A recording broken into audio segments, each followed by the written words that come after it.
Hey guys, tonight we begin with a question that's often forgotten amid the chaos of tanks, trenches and total war. What did World War II soldiers actually eat? From American K rations to German ersatz bread, Soviet cabbage soup to Japanese rice balls, tonight we're peeling back the layers of history, one can of corned beef at a time. So before you get comfortable, take a moment to like the video and subscribe, but only if you genuinely enjoy what I do here. And let me know in the comments where you're tuning in from and what time it is for you. It's always fascinating to see who's joining us from around the world. Now, dim the lights, maybe turn on a fan for that soft background hum, and let's ease into tonight's journey together. Before a single shot was fired, before tanks rumbled across Europe or planes screamed overhead, every army faced one universal, unglamorous challenge: feeding its soldiers without killing them in the process. Let's be honest. When we think of World War II, we imagine battles, bravery, and black and white newsreels. Rarely do we stop to ask the really gritty questions like, did that guy storming Normandy have breakfast? And if so, what on earth was it?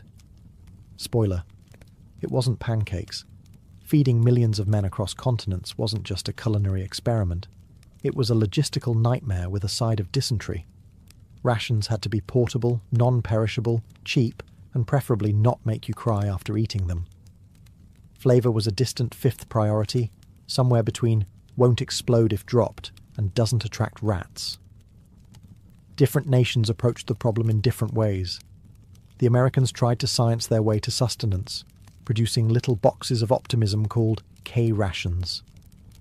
The Germans, early in the war, sent troops out with hearty meat and rye, then eventually replaced it all with something resembling punishment in a can.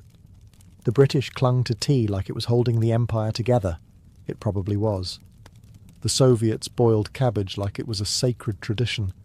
And the Japanese, well, they were expected to travel light and fight hard, sometimes on just rice balls and hope.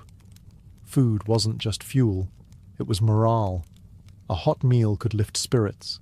A cold tin of greasy corned beef could crush them. Some soldiers developed fondness for their rations. Others swore they'd never eat a cracker again. Many dreamed not of glory or victory, but of butter, bread, and anything that didn't come wrapped in brown paper. And while generals debated strategy in war rooms, privates in foxholes were bartering chocolate for cigarettes and praying the guy next to them didn't snore through mess call. So tonight, we're not talking about battles won or borders redrawn. We're talking about spam, crackers, powdered eggs, and the real war, between soldiers and the strange, suspicious contents of their ration tins. Because if there's one universal truth about war, it's that everyone has to eat, even if the food fights back. All right, you're a US soldier in World War II. You've marched 10 miles, been shot at 6 times, and haven't seen a flush toilet in weeks. Your stomach is making sounds that could qualify as artillery. What do you get? The K ration. A compact, calorie-packed cardboard miracle designed by people who clearly hadn't eaten one themselves. Let's break it down. The K ration came in 3 boxes: breakfast, lunch, and dinner. They were about the size of a small brick, and sometimes felt like one. Each box contained just enough food to technically qualify as nutrition, while emotionally preparing you for combat via culinary disappointment. Breakfast kicked off strong. A can of ham and eggs, which was neither hammy nor eggy. The texture? Think Spam meets drywall. Toss in rock-hard crackers, instant coffee, powdered lemonade. Why? A couple of sticks of gum, 4 cigarettes, because nothing says balanced breakfast like a Marlboro. And best of all, 1 single sheet of toilet paper. Just one. Make it count. Lunch was not better. You might get cheese spread with more chemicals than cheese, another stack of jaw-shattering biscuits, and a chocolate bar so dense it could double as tank armour. No spoon? No problem. You'd use your knife, a stick, or blind rage to scoop it out. Dinner was meat and beans, which looked like a crime scene in a can. With it, more crackers, more gum, and sometimes, if you prayed hard, a tiny fruit bar, which tasted like someone whispered the word apple over a piece of wood. Despite their taste, K rations were nutritional marvels. Roughly 3,000 calories a day, packed with protein, fat, sugar, and just enough flavour to ensure you didn't accidentally enjoy it. Troops often swapped components like prison traders. Cigarettes for chocolate, cheese for crackers, anything to dodge the ham-egg trauma. But every now and then, you'd find a Hershey bar. Real chocolate. Real comfort. For one bite, you weren't in the mud. You were back home. That alone made the rest of the ration worth tolerating. So yes, the K ration was dry, weirdly square, and kind of tasted like war. But in the end, it was the fuel that helped win a global conflict, one questionable meat product at a time. If the K ration was the Army's idea of a meal, then the D ration was their idea of a survival threat disguised as dessert. The D ration looked like a chocolate bar, came wrapped like a chocolate bar, and was issued to soldiers as a chocolate bar. But that's where the similarities ended, because this wasn't your sweet little Hershey's Kiss. No, the D ration was engineered in coordination with the US Army to do three things. 1. Not melt. 2. Last forever. And 3. Taste like absolute despair.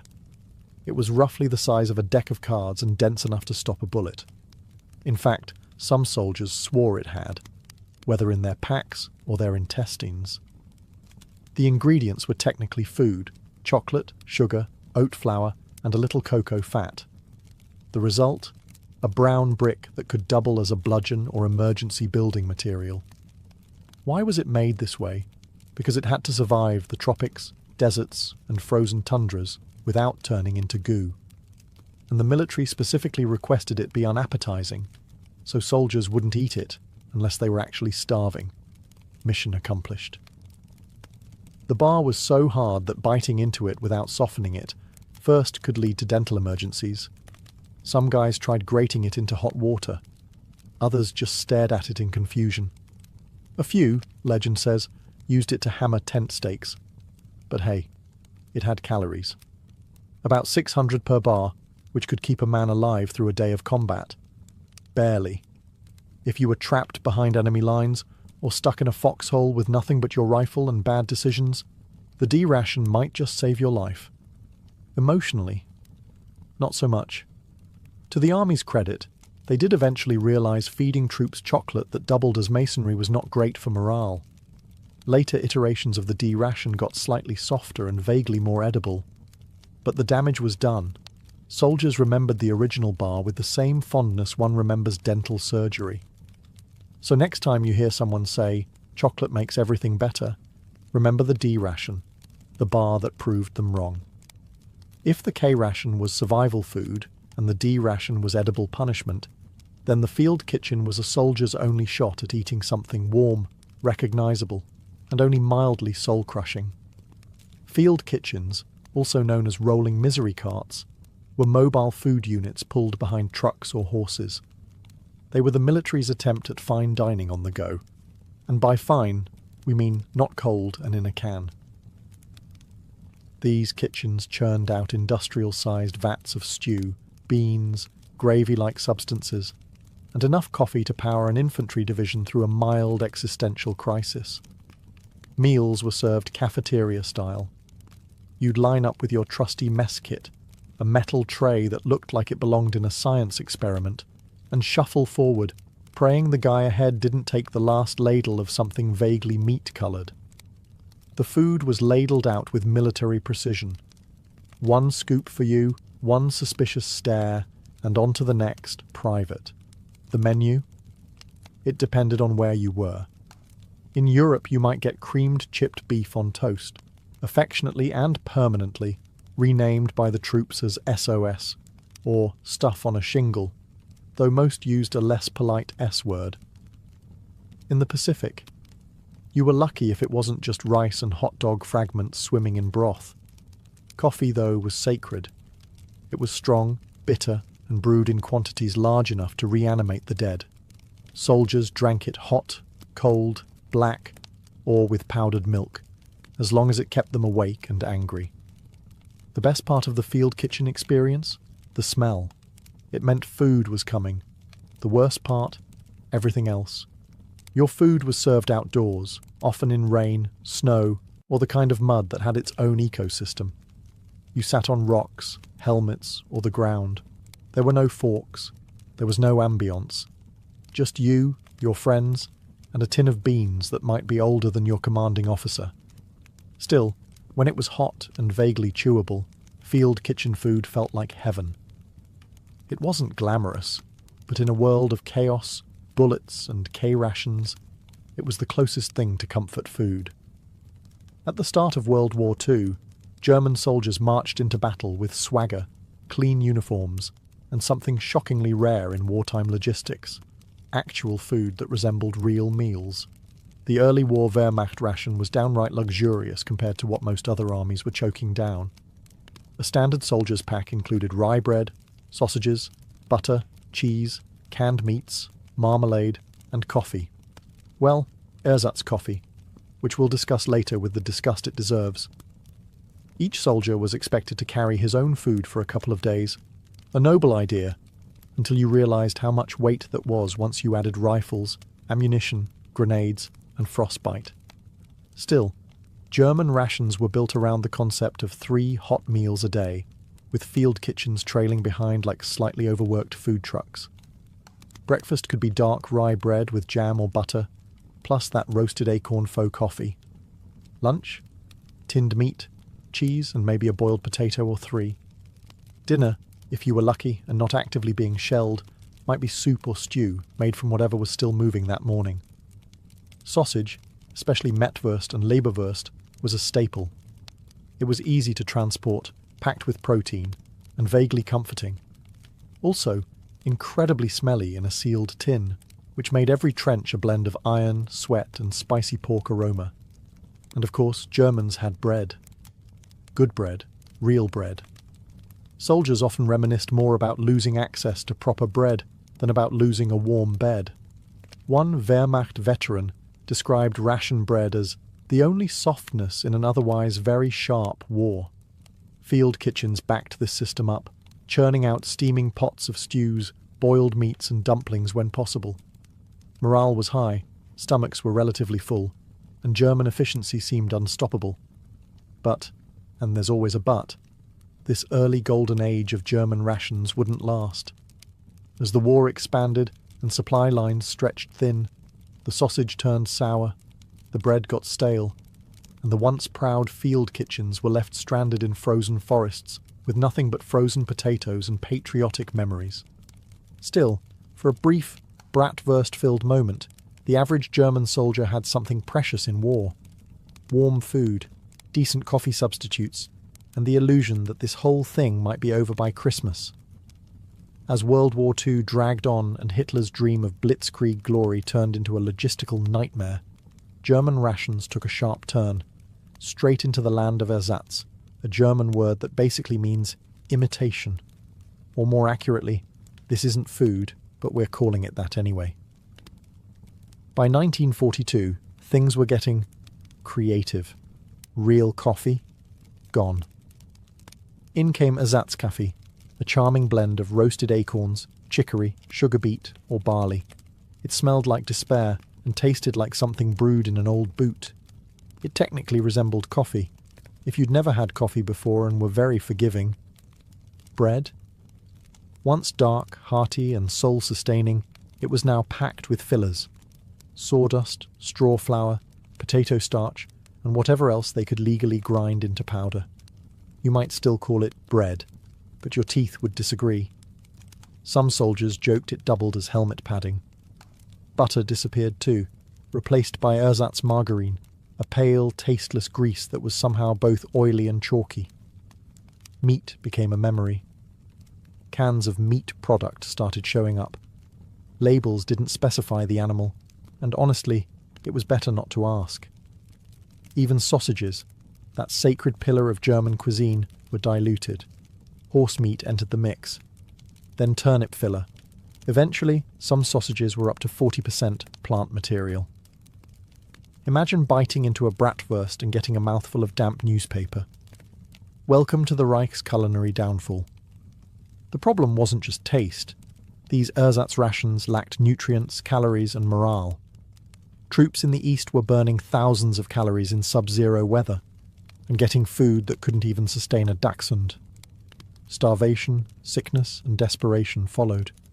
Soldiers got inventive, boiling shoe leather, bartering with locals, or raiding enemy supply lines just to get something real. A single American chocolate bar was worth more than a stack of Wehrmacht bread. What had begun as an efficient, fuel-powered war machine was now being run on cabbage water and caffeine lies. The Germans had started with real food. Now they were chewing misery and washing it down with roasted roots. If there was a place where food went to die during World War II, it was the Eastern Front. Stretching thousands of miles from Berlin to the deep, frozen belly of Russia, the Eastern Front was the logistical equivalent of trying to run a pizza delivery service across a glacier, while being shot at, shelled, and occasionally eaten by wolves. German soldiers, who once feasted on sausage and rye, found themselves crouched in snowdrifts, with frozen fingers and empty stomachs. Rations shrank, supply lines collapsed, and morale thawed faster than the soup, which is to say, not at all. Let's talk about that soup. Meal on the Eastern Front often meant hot water with a few potato peels if you were lucky.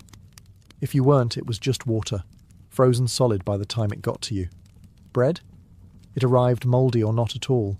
Meat? Rumour only. Soldiers burned precious firewood not to warm themselves, but to thaw their canned meat products, which might have been beef, pork, or recycled optimism. And God help you if the label had worn off. You'd have to sniff your way through the mystery. In winter, men boiled snow for drinking water, heated tins over engine blocks, and sometimes ate snow out of desperation, which sounds harmless until you realise it lowers your core body temperature and brings you one step closer to freezing to death with a mouthful of slush. Then, there were the rats, bold, fat, and suspiciously well fed. Some units resorted to catching and cooking them. Others considered the rats rivals, stealing scraps from each other in midnight battles that historians mercifully don't teach in classrooms. Desperation also led to bartering. Soldiers traded cigarettes for bread, buttons for sugar, or a pair of socks for half a boiled potato. A single spoonful of jam could start a fight. If you had chocolate, you were a god. Despite the hunger, the cold, and the lack of anything resembling a balanced meal, soldiers endured. They joked, swore, and ate whatever they could scrounge. But every mealtime became a grim ritual. Unwrap the tin, say a silent prayer, and hope it didn't bite back. On the Eastern Front, food wasn't just scarce. It was a cruel game of survival, played one frozen spoonful at a time. If German troops on the Eastern Front were eating misery, Soviet soldiers were chewing on sheer willpower. The Red Army's approach to nutrition was simple. If it filled a stomach and didn't kill you immediately, it was dinner. The official rations: black bread, cabbage soup, buckwheat porridge, kasha, a few boiled potatoes, maybe dried fish, and the ever-reliable, unsweetened tea. In winter, that tea was usually melted snow with a twig in it. Meat was listed on paper, yes. In reality, rare as a warm bath in Stalingrad. When meat did arrive, it was often salted to the point that chewing it was more of a jaw exercise than a meal. Still, it was considered a luxury. Soldiers licked the fat off old meat tins just to savour the memory. And then there was the bread, a staple of every Soviet meal. It was coarse, black, and made from whatever grain was still legal to eat. It was also strictly rationed. A typical serving could fit in your palm and be gone in 2 bites, if you didn't try to save it by licking it slowly like a sad war lollipop. Cabbage was the hero of Soviet cuisine. Soup, stew, stuffed, shredded or fermented. If there was a pot, there was cabbage in it. So much cabbage, in fact, that some Soviet soldiers joked they smelled it in their sleep and dreamed of becoming turnips just to escape the cycle. Still hungry? Good. Now you understand the Soviet wartime diet. Soldiers routinely went into combat underfed and overexerted. Rations were supposed to be delivered daily, but in war-torn zones that became when possible, which often meant never. So they improvised. foraging became a way of life. Soldiers dug up frozen potatoes from abandoned farms, shot wild animals when they could, and bartered cigarettes or spare boots for a boiled egg. Occasionally, they even traded with German POWs, food for silence. The miracle: they endured, malnourished, exhausted, but relentless. Soviet troops pressed forward on fumes and boiled cabbage, proving that sometimes what feeds a soldier isn't calories, it's pure cabbage-fueled stubbornness. When official rations ran dry, which was often, Soviet soldiers didn't starve quietly. They adapted loudly. With creativity, desperation, and occasionally the culinary sensibilities of a raccoon, Red Army troops turned battlefield improvisation into an extreme sport. Let's say you're a soldier outside Leningrad. You haven't seen a delivery truck in a week. Your cabbage soup is now just water with a floating leaf, and your last piece of black bread has grown a beard. What do? Option 1. Forage. Soldiers scoured the countryside for anything remotely edible: berries, tree bark, boiled grass, dandelions, even flower bulbs. One particularly resourceful unit figured out how to roast shoe leather, not because it tasted good, it didn't, but because it was technically organic. Option 2. Barter. A spare pair of socks might earn you a potato. A broken watch, maybe a spoonful of lard. Tobacco was currency, soap was gold. And if you had a tin of meat, you could get someone to write a letter home and clean your rifle. Option 3. Theft, or as they called it, unauthorized logistics. Soviet soldiers occasionally raided abandoned German outposts just for food. One Red Army veteran recalled the sheer euphoria of finding a box of Wehrmacht sausages. The first time I cried and salivated at the same time. Field kitchens, when functional, were masters of mystery cooking. Cooks tossed in whatever they had: beets, onions, mystery meat, pickled vegetables from 1913. The resulting soup was red, hot, and suspiciously chewy. But it kept you going. Mostly. And yet, morale didn't collapse. Why? Because Soviet culture glorified suffering as proof of strength. Soldiers turned deprivation into a badge of honor. They told jokes about their rations. They sang songs about dried fish. They gave names to their tin cups, which was either camaraderie or a mild fever dream. In the Red Army, mealtime wasn't about flavor, it was about survival theater. Every bowl of borscht, every crumb of bread was a statement: we're still here. If World War II were judged solely by culinary performance, the British Army might have been forced to surrender to its own menu. British soldiers didn't eat, they endured. Their rations were a war within the war, a daily ritual of unseasoned punishment, washed down with eternal optimism and as much tea as humanly possible. Let's start with the sacred trinity: tea, hardtack biscuits, and bully beef. Tea was everything. More than a drink. It was morale in liquid form. Soldiers brewed it in tin mugs, mess tins, helmets, anything that held heat and didn't leak too much. Sometimes there was no milk, no sugar, no dignity, just hot brown water and hope. But it got them through. Hardtack biscuits were designed to outlive the soldier. Dense, chalky, and almost completely tasteless, they had the structural integrity of roofing tiles. They doubled as plates, coasters, or makeshift armour in a pinch. Many troops claimed their dental issues weren't from combat, but from trying to bite these biscuits. Then came bully beef, aka tinned corned beef. It had the visual appeal of canned cat food and the consistency of congealed regret. It was salty, oily, and could be eaten hot, cold, or with the appropriate level of emotional numbness. You sliced it, fried it, diced it, or just stared at it until your appetite left the tent. Also included in the standard ration: powdered eggs, which somehow tasted nothing like eggs, tinned jam, which could glue your jaw shut, and a smattering of oatmeal, chocolate, and dried fruits, all of which arrived in tins that took a crowbar and a prayer to open. The British Army didn't pretend its food was good. It pretended it was sufficient, and in fairness, it kept soldiers alive, barely. Field kitchens could sometimes provide stews, stewed prunes, and the occasional surprise. A real egg, a slice of bread, or something not immediately depressing. But no matter the food, there was always tea. Shells could fall, trucks could explode, but if there was hot water, there was a brew. And in that mug, steaming in a muddy trench, was Britain's greatest ration of all: stubbornness in a cup. By mid-war, British soldiers weren't just fighting the Axis. They were fighting ration fatigue, an invisible enemy that came disguised as another tin of corned beef. The British military supply system was held together with string, hope, and a suspicious number of forms in triplicate.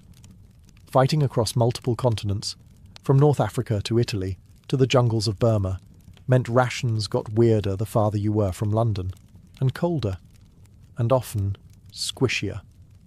A ration in Cairo might arrive slightly warm and edible. A ration in the Burmese jungle? It might arrive mouldy, half-eaten by ants, and 2 weeks late. And still, soldiers saluted it, heated it, and ate it. Because that's what British resilience looked like, chewing quietly through despair. Water was always boiled, not just to kill bacteria, but because boiling meant tea. Tea was sacred. Men would risk sniper fire to retrieve a kettle. A warm cup could make the difference between a breakdown and a moment of British dignity in the mud. When supplies were tight, and they often were, soldiers got creative. They rehydrated powdered milk into tea whitener, spread jam on hardtack with bayonets, and seasoned meat with sarcasm. One soldier reportedly made a stew out of bully beef, raisins, and crushed vitamin tablets. The result? Morally questionable, but technically food. Tinned food was both a blessing and a curse. It lasted forever, yes, but it also required strength, tools, and sometimes divine intervention to open. Soldiers developed strong opinions about tin designs and spent entire afternoons discussing the good key roll ones versus those devil tins with no handles. When something fresh did show up, an egg, a loaf of bread, an actual vegetable, it was cause for celebration or suspicion.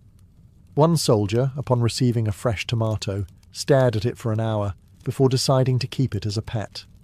Despite the rationing, the blandness, and the biscuit-induced jaw pain, British troops remained stoic. They grumbled with dignity, made jokes about their own digestion, and above all, kept calm and carried on, preferably with tea. If the American soldier had rations, the German had organisation, and the Brit had tea, the Japanese soldier had rice, and a terrifying capacity for suffering. The Imperial Japanese Army was built on endurance.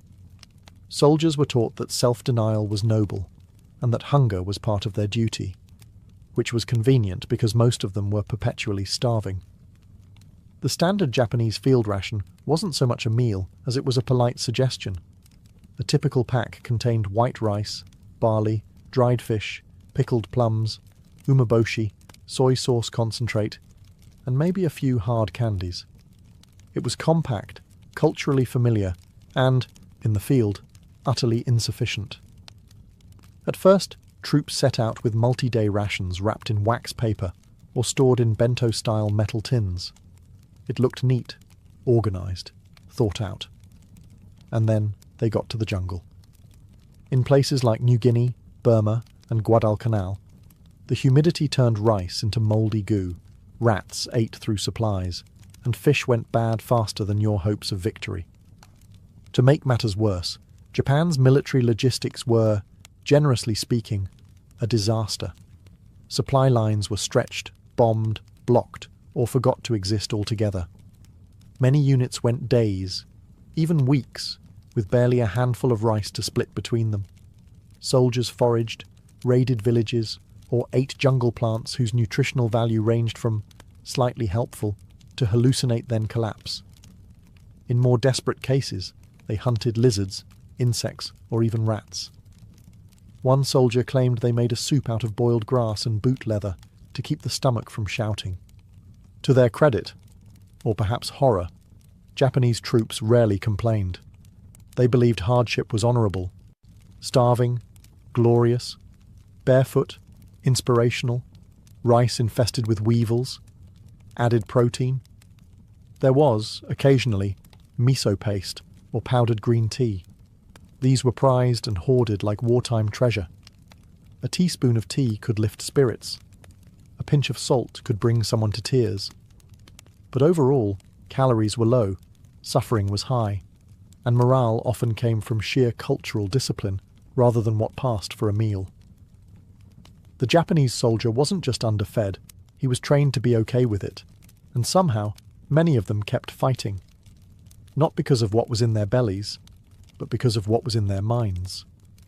The jungles of the Pacific looked lush and green in the distance, like a tropical paradise, assuming you ignored the disease, the leeches, and the smell of slow death.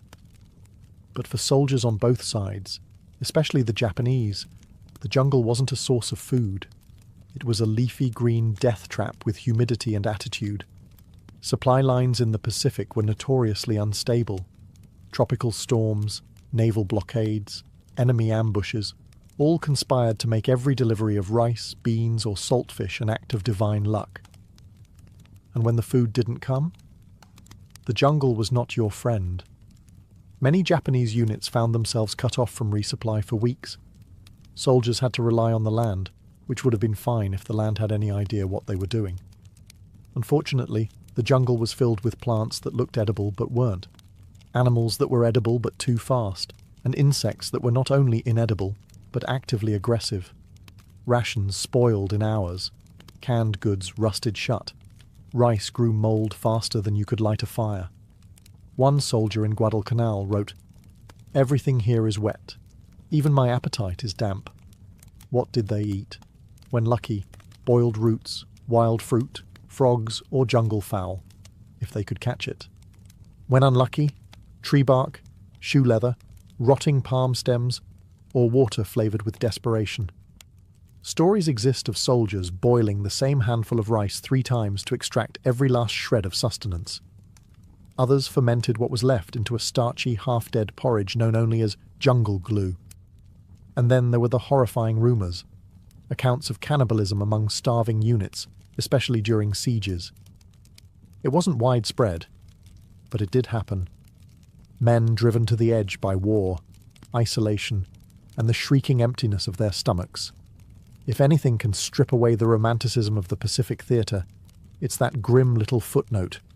Disease followed closely behind starvation.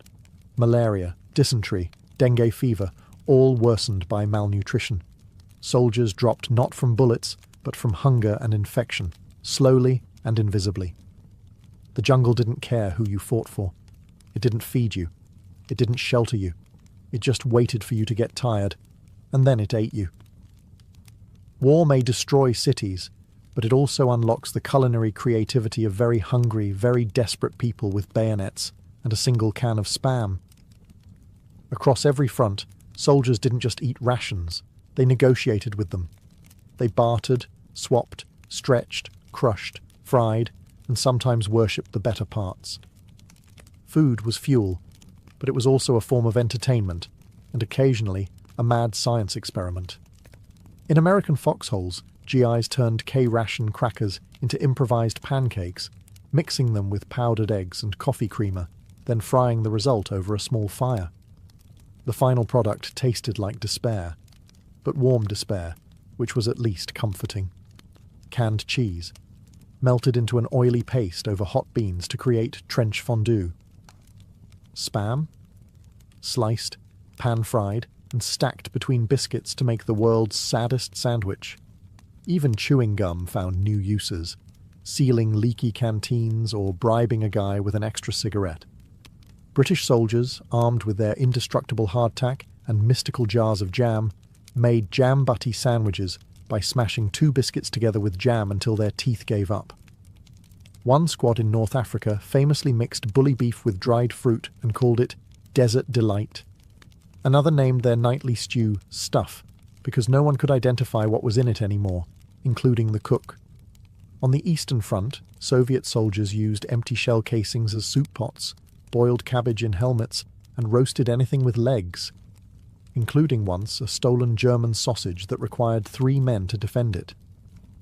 Even the Japanese, with limited supplies, found ways to repurpose leftovers. Rice was refried with pickled vegetables to create onigiri-style cakes, and dried seaweed was hoarded for flavouring water when nothing else remained. These weren't gourmet meals. They were acts of wartime alchemy. Field improvisation turned boredom into morale, turned not enough into this'll do, and made a lot of food slightly less terrifying. Because when you're stuck in a trench, jungle, or ruined farmhouse, your mess kit becomes your kitchen. Your bayonet becomes a spatula. And your meal? A miracle that you survived long enough to eat it. Long after the guns fell silent, long after uniforms were packed away and medals boxed in drawers, one thing stayed with veterans of World War II: the food. Or more precisely, the memory of the food. For many soldiers, rations were more than just sustenance. They were the backdrop to trauma, camaraderie, grief, boredom, and hope. A bite of bully beef could conjure a foxhole in France. A whiff of cabbage soup brought back the frozen trenches outside Stalingrad. A can of Spam wasn't just meat, it was a moment in time. Some remembered their meals with dark humour. American vets would joke about choking down a D ration like it owed them money. British troops swapped stories of trying to trade hardtack biscuits with locals, only to be laughed at.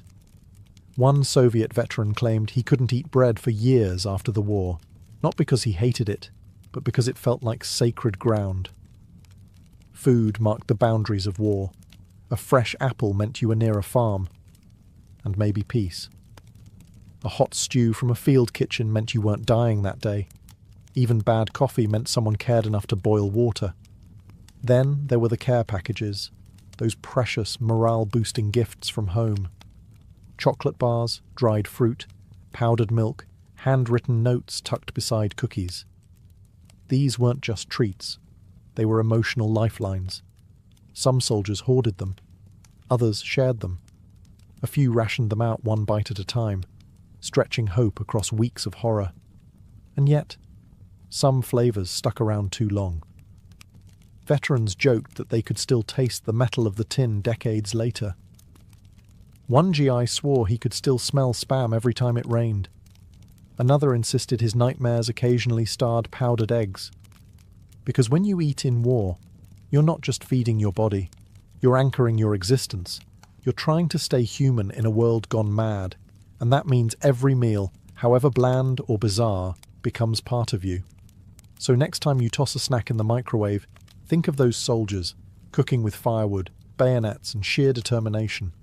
For them, every bite was survival, and the taste? It never really left. The ink was barely dry on the US Constitution when the young republic found itself brewing its first major crisis, one that came not from foreign invaders or political factions, but from something far more potent: whiskey. In the early 1790s, America was broke.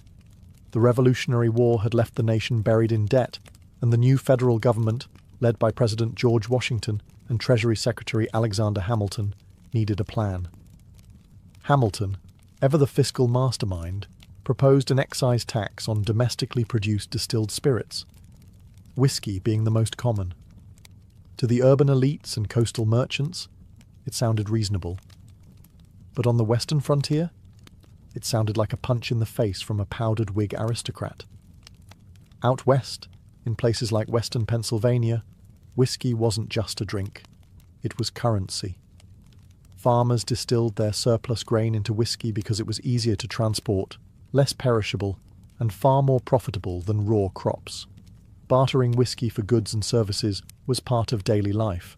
So when the federal government started taxing it, many frontier folk saw it not as a revenue measure, but as a betrayal, a reminder that power was drifting back to the same kind of distant authority they'd just fought a revolution to escape. To make matters worse, the tax structure itself seemed custom-built to screw over small producers. Large distilleries could pay an annual flat fee, but small-time distillers, like the ones populating the Appalachian Hills, had to pay per gallon. Translation: the little guy paid more, proportionally. And with federal tax collectors showing up on horseback to enforce the new law, tensions began to boil over. At first, the resistance was petty. Inspectors were threatened, tax documents were burned, and revenue officers were politely told to get lost. But soon, polite turned to violent. Tar and featherings made a comeback. Taxmen were chased from their homes. In one case, a revenue officer was stripped naked, tied to a tree, and had his hair cut off, frontier justice with a splash of moonshine-fueled rage. And Washington? He was watching, silently, waiting, but not for long, because what started as a tax protest was about to spiral into an armed uprising, one that would test the strength of the Constitution and Washington's resolve to enforce it. By 1792, the whiskey tax wasn't just unpopular, it was radioactive.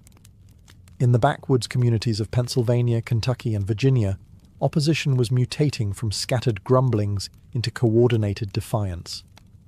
Tax collectors were becoming familiar with two sounds: the clink of broken windows and the snap of gunfire overhead. The western counties of Pennsylvania became the epicenter of what many began to call outright rebellion. Meetings were held in taverns and cabins where kegs of homemade whiskey stood proudly next to muskets. These weren't just drunken gripes. They were organized gatherings. Locals formed militias, issued threats to federal officials, and even passed their own resolutions condemning the tax. Some refused to do business with anyone who paid it.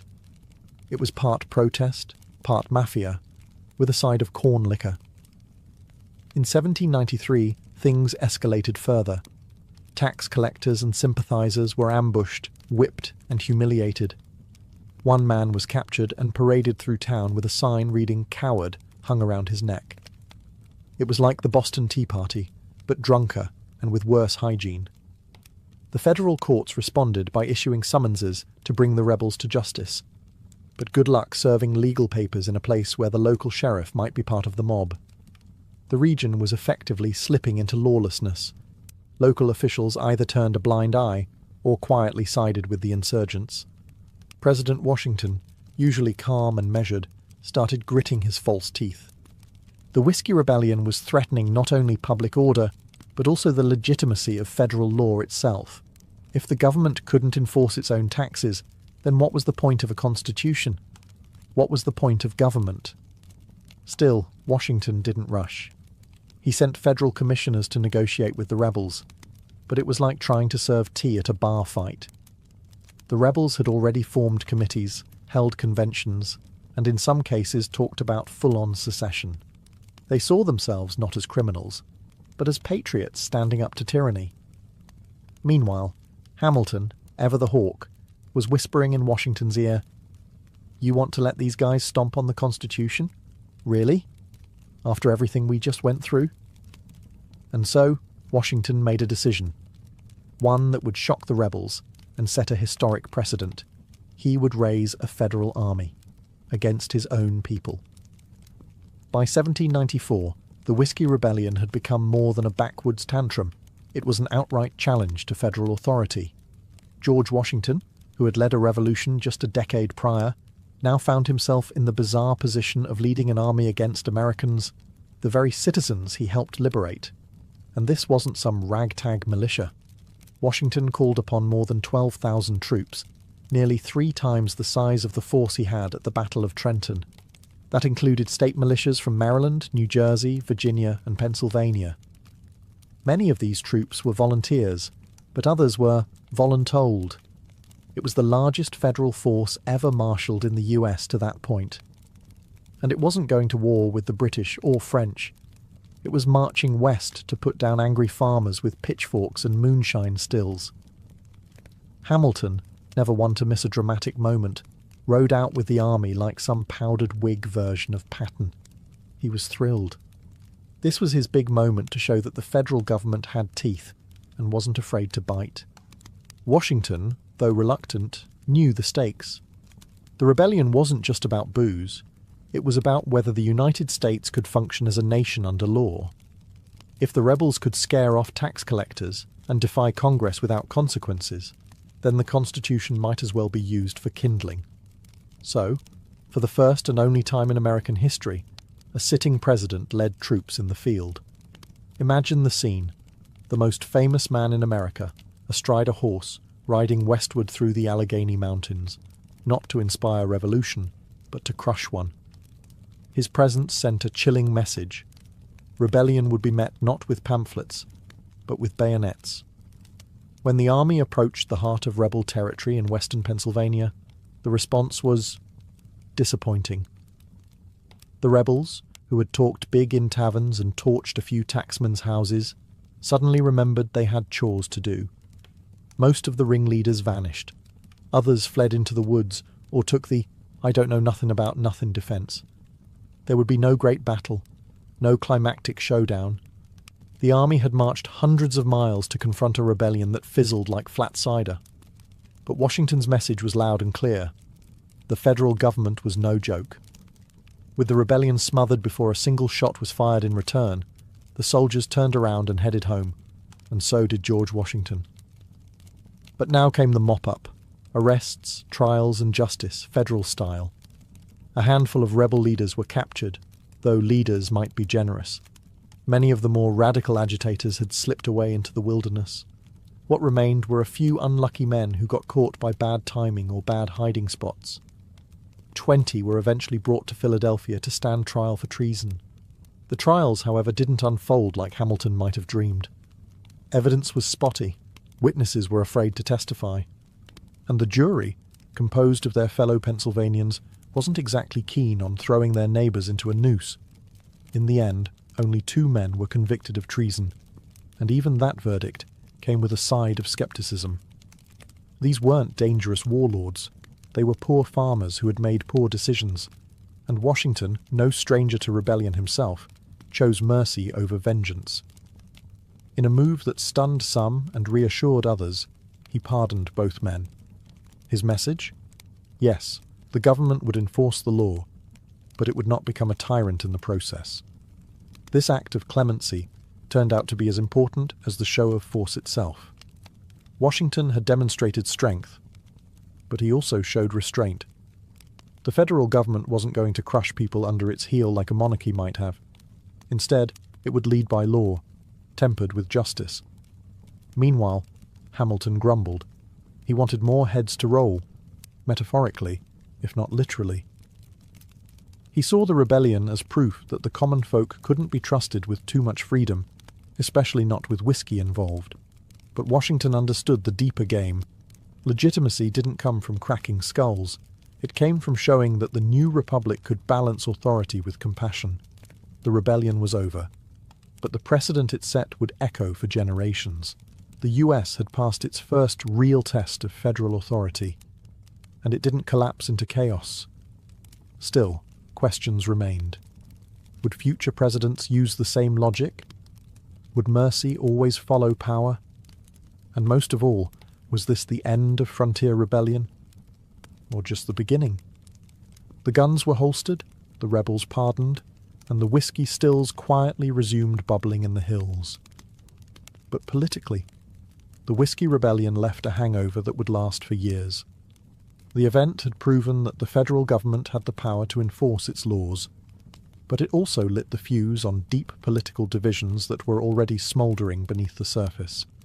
At the heart of the conflict were 2 opposing visions of America. On one side stood Alexander Hamilton and the Federalists, lovers of order, commerce, strong central government, and powdered Whigs that could stop a bullet. They saw the rebellion as proof that the unruly countryside needed firm management. On the other side were the Jeffersonian Republicans, who didn't trust centralized power one bit. They believed in the yeoman farmer, local control, and resisting the kind of government overreach they'd fought a revolution to escape. To them, the federal response to the Whiskey Rebellion wasn't a heroic act of law enforcement. It was overkill. Sending 12,000 troops after some farmers with barrels of corn mash felt like stomping on a fly with a cannon. Thomas Jefferson, then serving as Washington's vice president, didn't hold back his opinions. Privately, he referred to the federal march as a monarchical adventure. He believed that Washington's show of force only pushed the common man further away from the government, and straight into the arms of the Republican cause. And indeed, in the aftermath of the rebellion, something curious happened. The Republican Party began to gain traction. Out on the frontier, where distrust of federal authority had been fermented like whiskey itself, support for Jefferson's ideals surged. These weren't just drunk and angry farmers anymore. They were voters, and they were angry about being treated like a bunch of criminals for refusing a tax they could barely afford. The rebellion had failed militarily, but it succeeded in galvanizing anti-federalist sentiment. It helped accelerate the formation of the first true political parties in America, sharpening the divide between those who wanted a strong centralized state and those who wanted the states to call their own shots. So, while no war had broken out, a new kind of battle had begun. One fought not with muskets and torches, but with ballots, speeches, and ideology. At its core, the Whiskey Rebellion wasn't just about booze. It was about power and class resentment. To the small farmers of western Pennsylvania and beyond, the whiskey tax was more than an annoying expense. It was a symbol of everything they feared about the new federal government. That it would be run by elites for elites, at the expense of the working poor. Most of the rebellion's participants weren't outlaws. They were veterans of the Revolutionary War, men who had fought and bled for a republic they now felt was turning its back on them. They returned from battlefields to discover that the very government they helped establish was now squeezing them dry, all while cozying up to Eastern bankers and merchants. It was like fighting a lion, only to come home and get kicked by the house cat. To make matters worse, many frontier folk felt deliberately excluded from political participation. Representation was lopsided. Their voices were drowned out by wealthier urban politicians who had no idea what life was like west of the Appalachians. Add to that a tax that disproportionately punished small producers, and the whole thing smelled less like economic policy and more like class warfare, with the stink of whiskey. There was also the matter of how the law was enforced. Wealthier distillers could afford lawyers, paperwork, and the annual flat fee.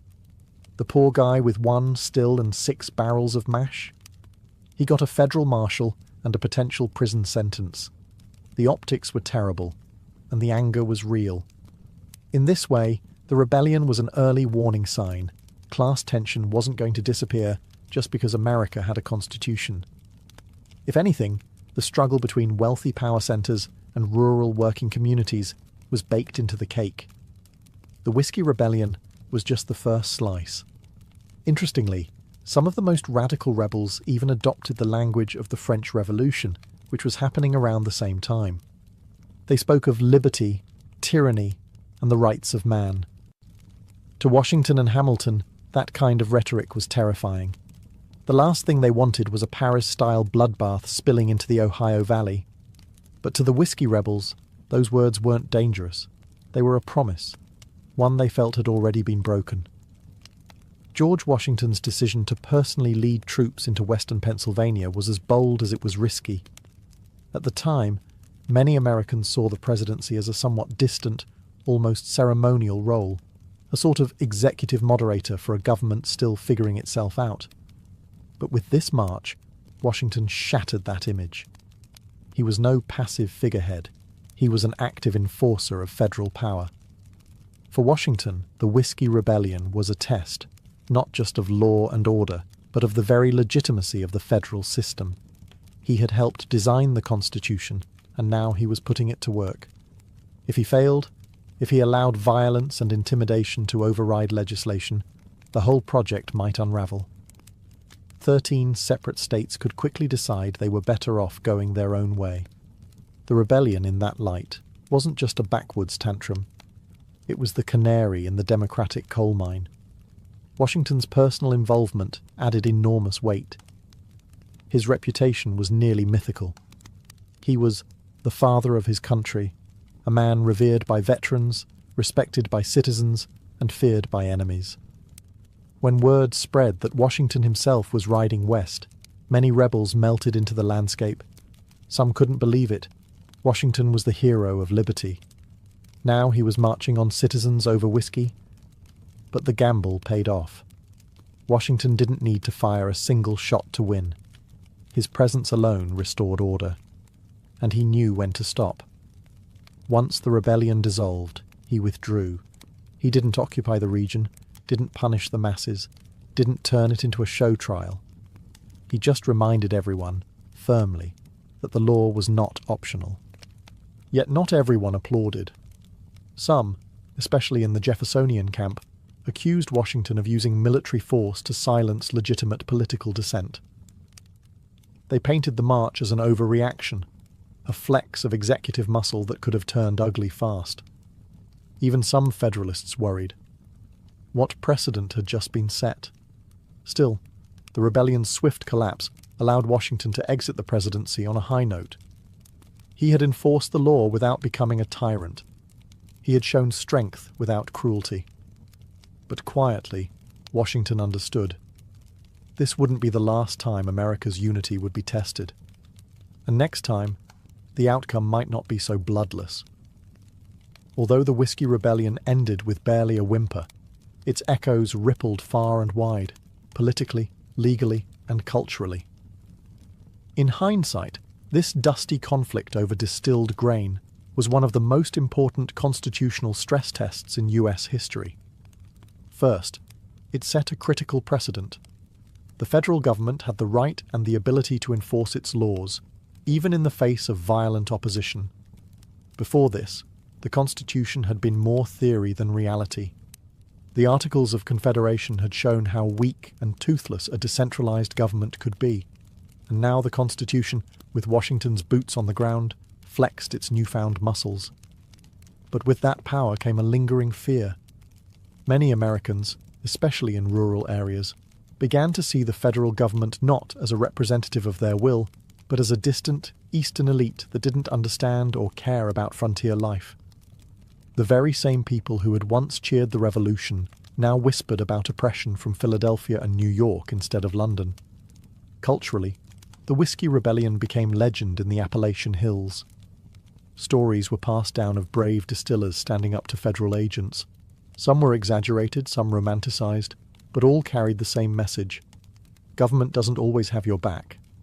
And if you want something done, sometimes it takes more than a vote. It takes a still, a rifle, and a few angry neighbors. Meanwhile, in Washington, D.C., a new capital being planned during the rebellion's aftermath, lawmakers were taking notes. Future leaders would reference the Whiskey Rebellion every time civil unrest threatened the balance of the Republic. Was this the model? A rapid show of force followed by clemency? Or a dangerous precedent of executive overreach? And then there was the whiskey itself. Ironically, despite the rebellion's failure, the tax never worked. It was expensive to enforce, widely evaded, and politically poisonous. By the early 1800s, under Jefferson's presidency, it was quietly repealed.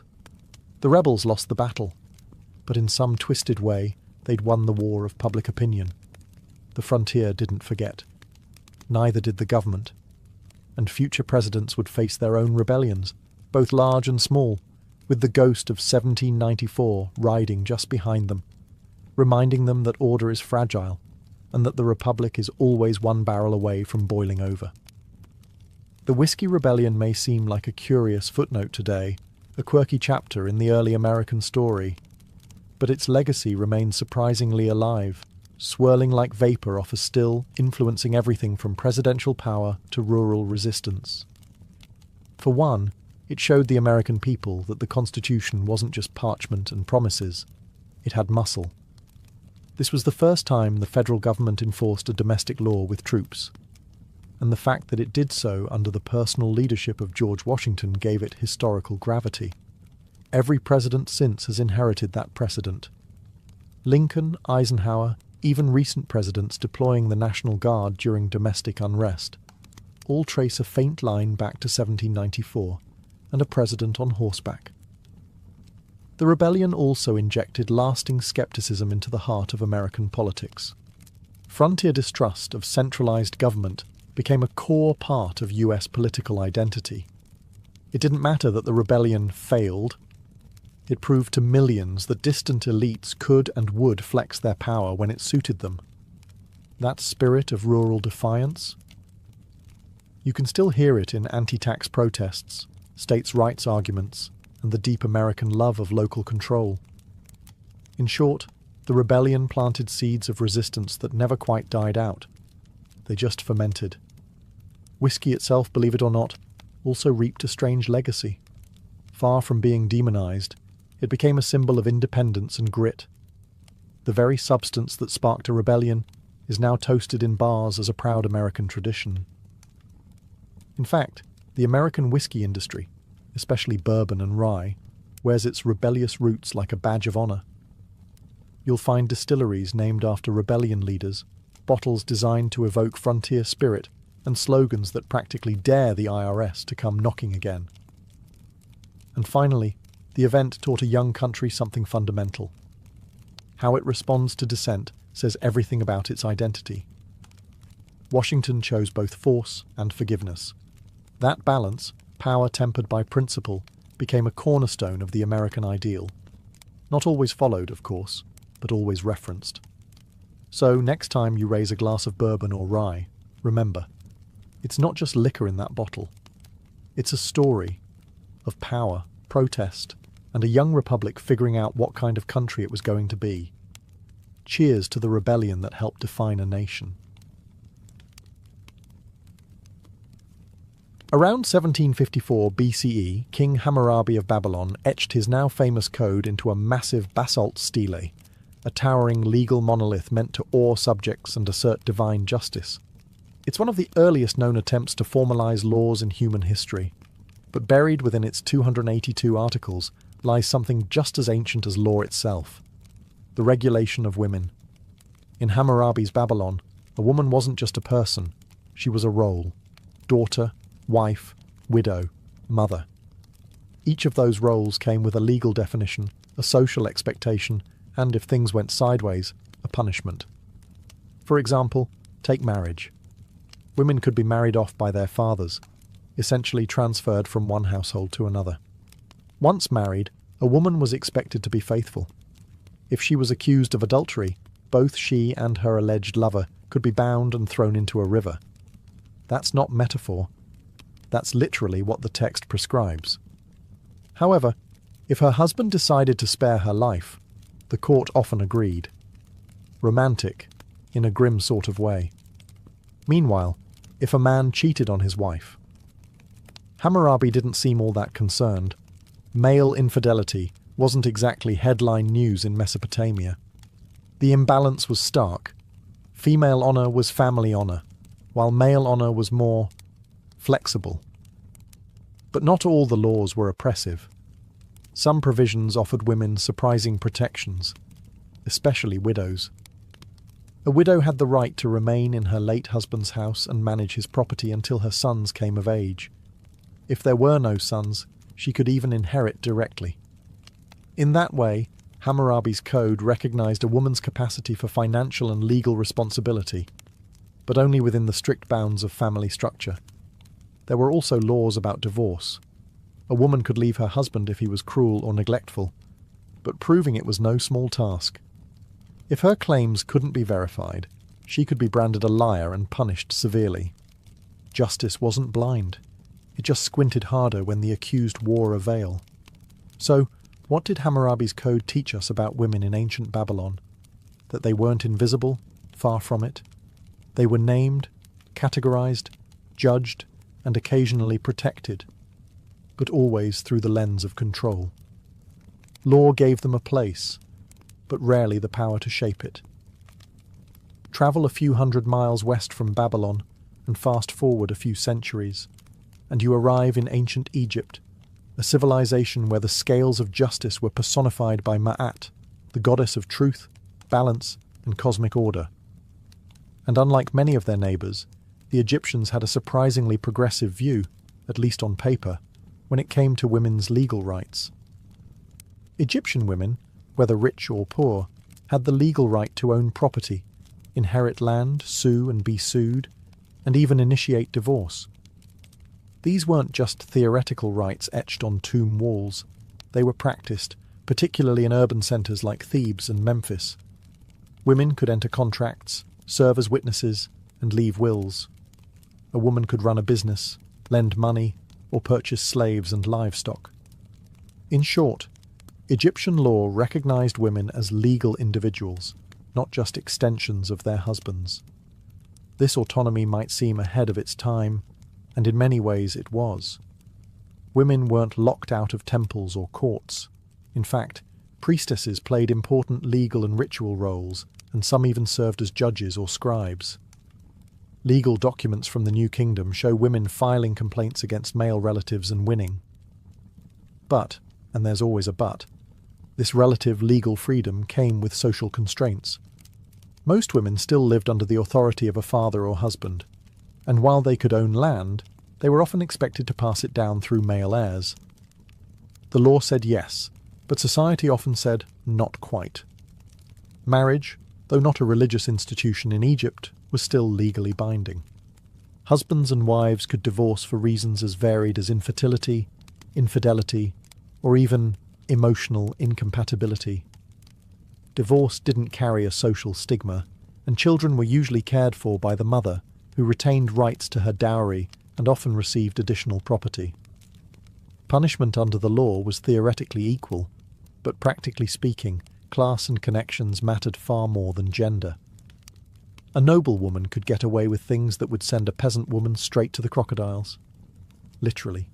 So, was ancient Egypt a feminist utopia? Not exactly. But compared to the rigid patriarchies of Mesopotamia or later Greece, it offered women something rare: the ability to participate in legal life as people, not just property. In a world ruled by gods and pharaohs, that was no small thing.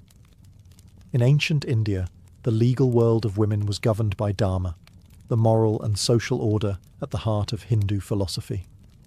Codified in texts like the Manusmriti, Laws of Manu, this framework offered a deeply hierarchical and duty-driven system, where women were honoured, protected, and respected, so long as they stayed in their place. The Manusmriti, compiled sometime between 200 BCE and 200 CE, had a lot to say about women, much of it contradictory. On one page, it declared that, where women are honoured, the gods rejoice. On another, it warned that a woman must never be independent.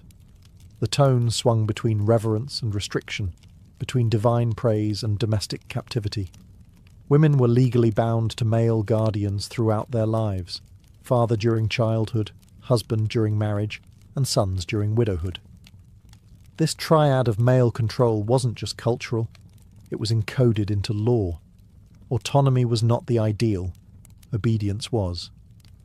Marriage laws were especially rigid. A woman's primary duty was to marry, bear sons, and serve her husband faithfully. Widow remarriage was generally frowned upon, or outright banned, depending on the caste and period. Sati, the infamous practice where widows were expected to throw themselves onto their husband's funeral pyre, was not universally enforced, but found moral validation in some legal and religious texts. The Manusmriti didn't command it, but it also didn't condemn it. That said, there were exceptions. Women of the upper castes sometimes received education and could inherit property in the absence of male heirs. In some regions and periods, matrilineal traditions survived, particularly in the south.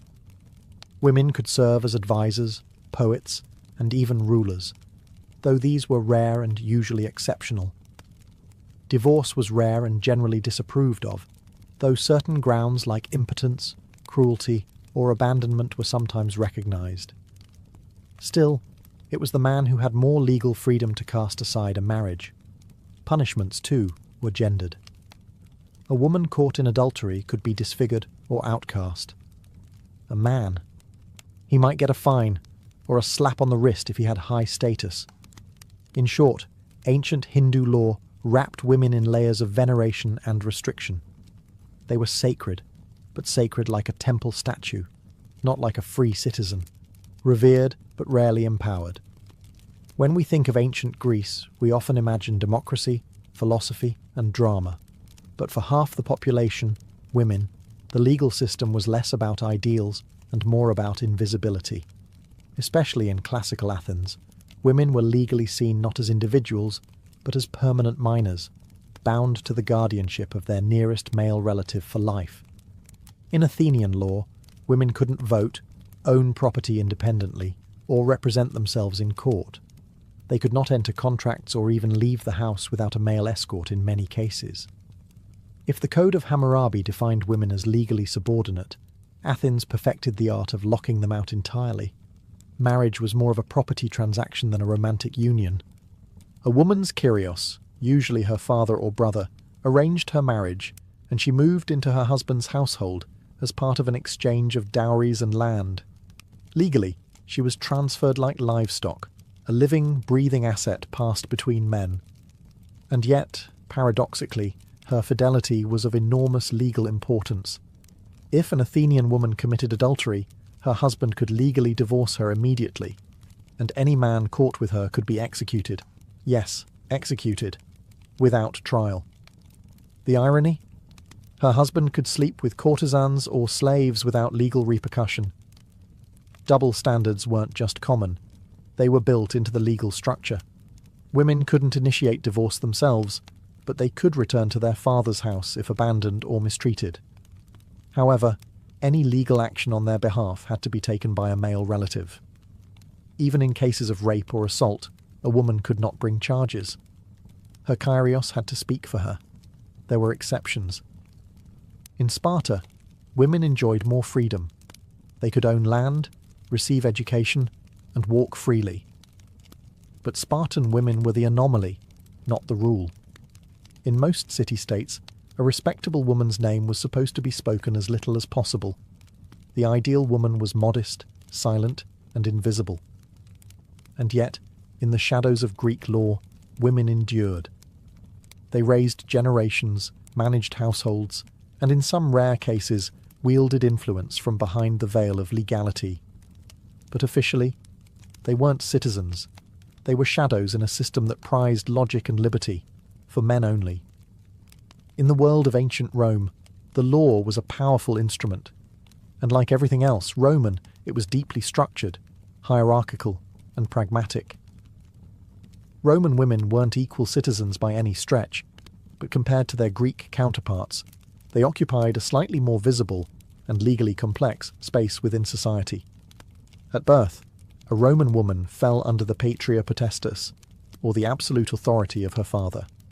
Upon marriage, that authority could either transfer to her husband, manus marriage, or remain with her natal family, sine manu marriage. The latter became increasingly common over time and allowed married women to retain legal ties to their original household, and even manage property independently in some cases. This shift opened the door for women, especially widows or wealthy daughters, to own estates, manage businesses, and draft contracts. While women could not vote or hold office, they could sue in court, often with a male sponsor, act as guardians, and accumulate wealth. Still, Roman law drew a firm line around female behaviour. The ideal Roman woman was pudica, modest, loyal, and obedient. Adultery, once treated as a private offence, became a public crime under Augustus's moral reforms. A woman found guilty could lose her dowry, face exile, or worse. Meanwhile, a man's infidelity remained legally unproblematic. Again, patriarchy rarely missed a chance to double down. However, unique roles offered exceptions. Vestals, the virgin priestesses of Vesta, were the only women legally free from male guardianship. They swore 30 years of chastity in exchange for immense prestige, legal independence, and the power to pardon condemned prisoners. But a broken vow of chastity meant being buried alive. Divine authority came with cruel consequences. Roman matrons, respectable married women of the upper classes, held significant social power. They influenced politics through family connections, arranged marriages, and even public mourning rituals.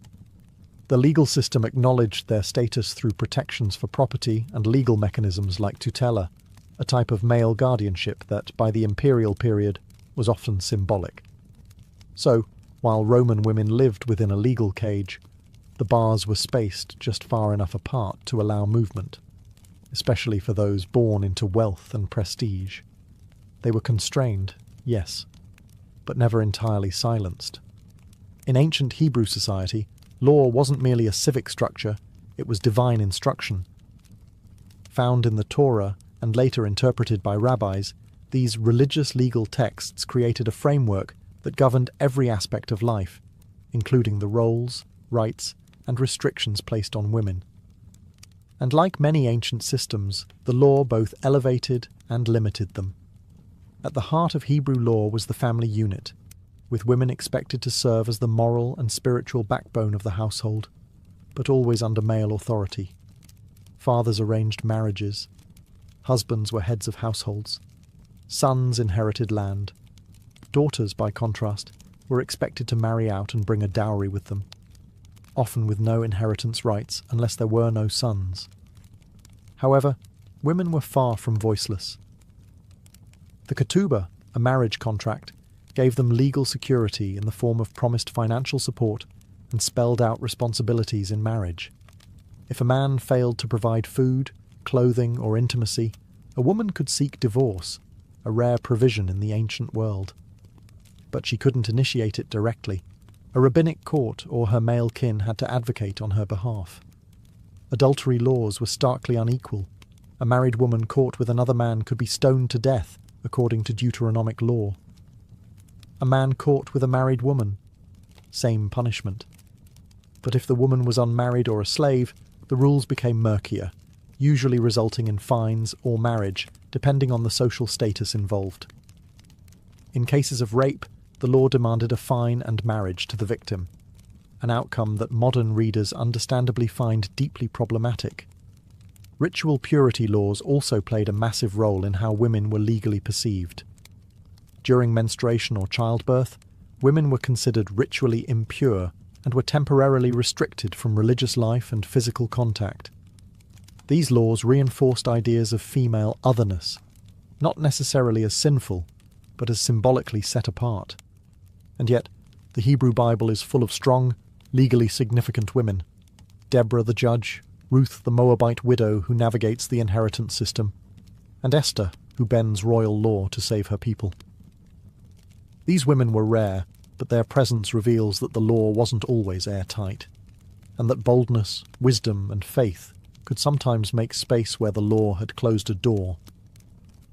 The Achaemenid Empire, founded by Cyrus the Great in the 6th century BCE, ruled over a vast, diverse population, from Babylonians and Egyptians to Greeks and Medes.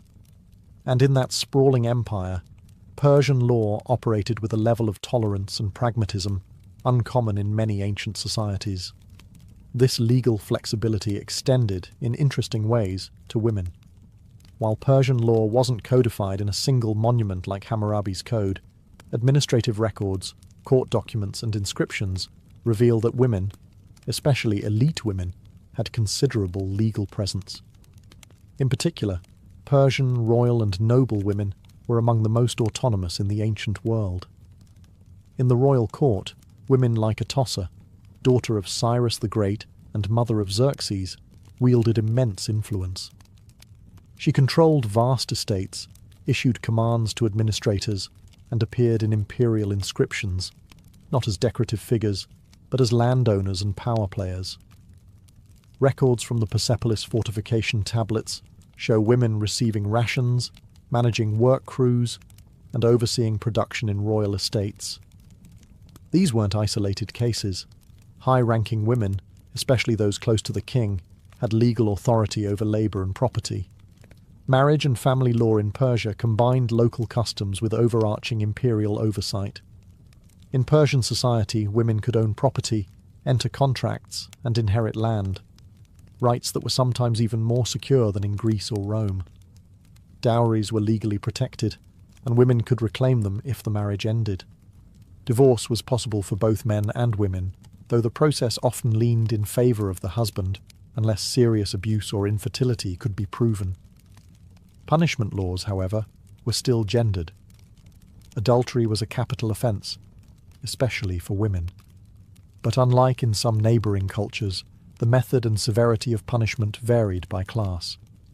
A noblewoman might face exile or house arrest, while a servant could be executed.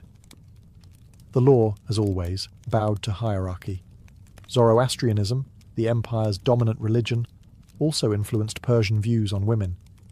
While spiritually both men and women had roles in cosmic dualism, practical religious purity laws imposed restrictions on menstruation, childbirth, and bodily contact, echoing patterns seen in Hebrew and Hindu systems.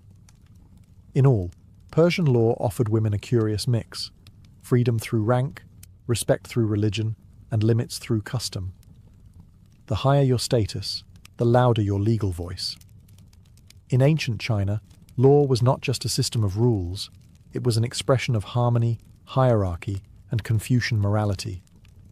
And for women, this meant living within a legal and cultural framework that viewed them primarily through the lens of family roles and social duty, rather than individual rights.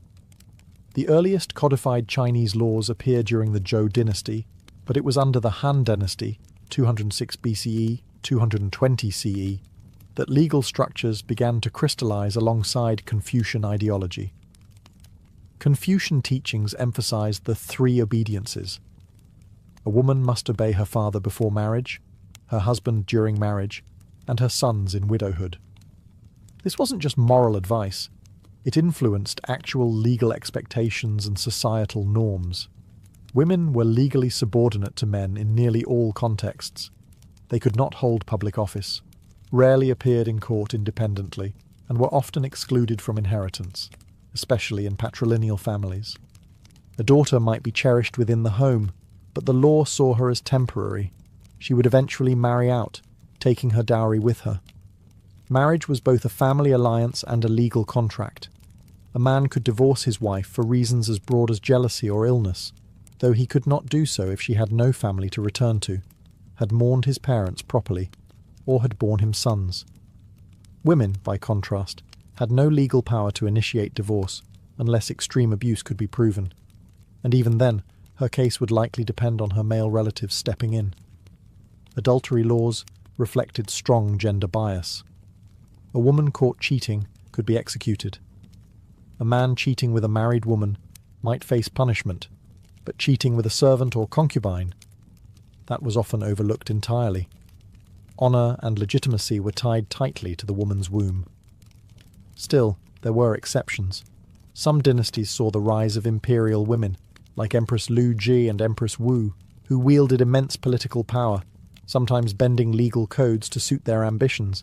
And in peasant villages, widows who managed households or took over family businesses could wield informal authority, even if the law didn't formally recognize them.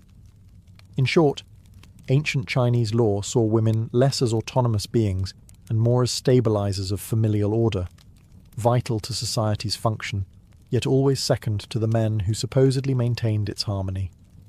As we step back and look across the ancient world, from the ziggurats of Babylon to the palaces of Rome, from Vedic India to Confucian China, one thing becomes clear: women were always written into the law, but rarely on their own terms. Nearly every ancient legal system assigned women a role within a male-dominated structure.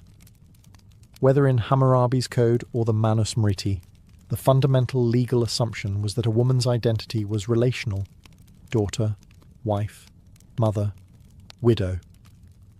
Her rights and responsibilities flowed through the men around her.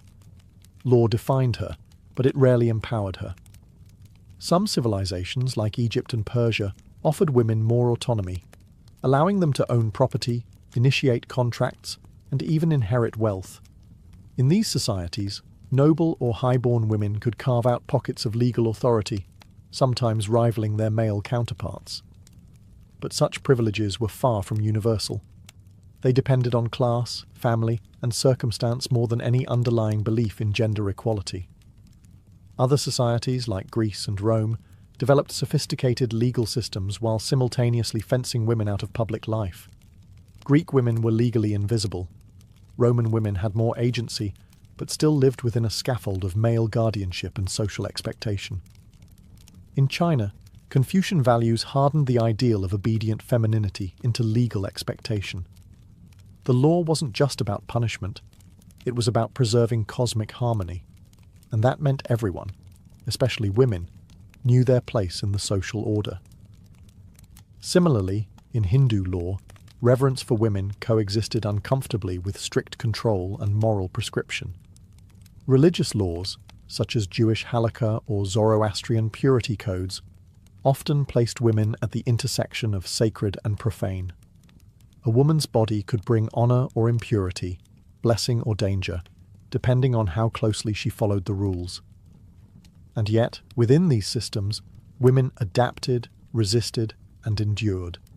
They found ways to exercise influence through family, faith, property, or sheer determination. Their stories may not always be carved into stone steles or echoed in ancient law courts, but they moved beneath the surface, shaping households, dynasties, and entire civilizations. Ultimately, ancient legal codes tell us not only how societies treated women, but how they defined power itself, and who they believed deserved to wield it. Long before Wall Street, before vaults and banknotes and savings accounts, banking began in the mud-brick cities of ancient Mesopotamia, the cradle of civilization. And surprisingly, the first bankers weren't suited financiers, they were priests. In cities like Uruk, Lagash, and later Babylon, temples weren't just religious centers. They were the administrative and economic hearts of urban life.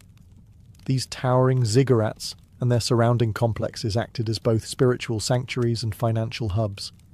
Farmers and merchants didn't just come to pray, they came to deposit grain, receive loans, and settle debts.